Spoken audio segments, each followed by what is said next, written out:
Hi, Rolf here, and thanks for joining me again this week. So the subject of fluid-applied coating restoration of membrane roof systems has become kind of a hot topic in the last year. And why is that?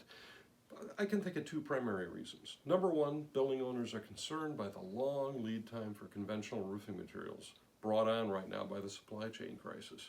And number two, they're frustrated. The roof is leaking now. They don't want to have to wait up to a year to get the roof replaced. So for that reason, coatings are becoming a viable option, something that building owners are willing to look at. We've talked in the past that there's certain due diligence that you need to do when selecting a coating system, or any roof system. In coatings, specifically a couple of things. Number one, an adhesion test. Number two, a moisture survey.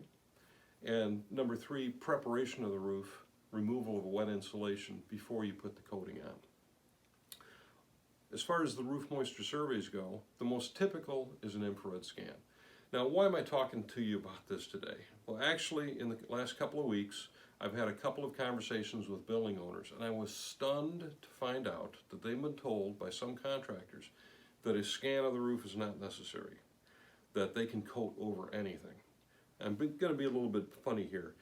If you are talking to anybody that says that an infrared isn't necessary of the roof before they proceed, two things. Number one, encourage that guy to get a CAT scan, and number two, you find another contractor to work with.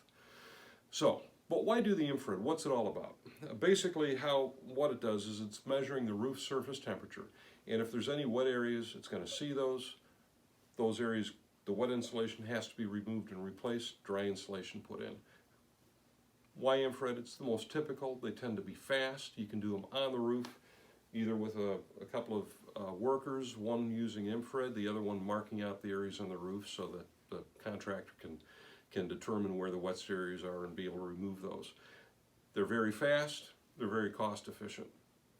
There are some limitations on the type of roof systems that they're appropriate on. You wouldn't use it on a ballasted EPDM, for instance, or a metal roof, but ballasted EPDM probably isn't a coating application opportunity, and metal roof, it's not necessary to do the scan before you proceed with the coating. So there's a lot to unpack here. The other thing is that we're in the middle of winter. This is actually a good time to do an infrared scan. The heat transmitted through the roof from the inside provides better imaging than the heat emitted from the wet insulation in the summer months.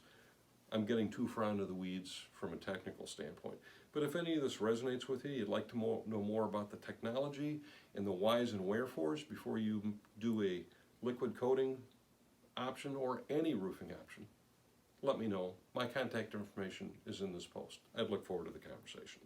And as always, don't forget to follow me here at #RolfTheRoofingGuy at LinkedIn, YouTube, or Rumble. You make it a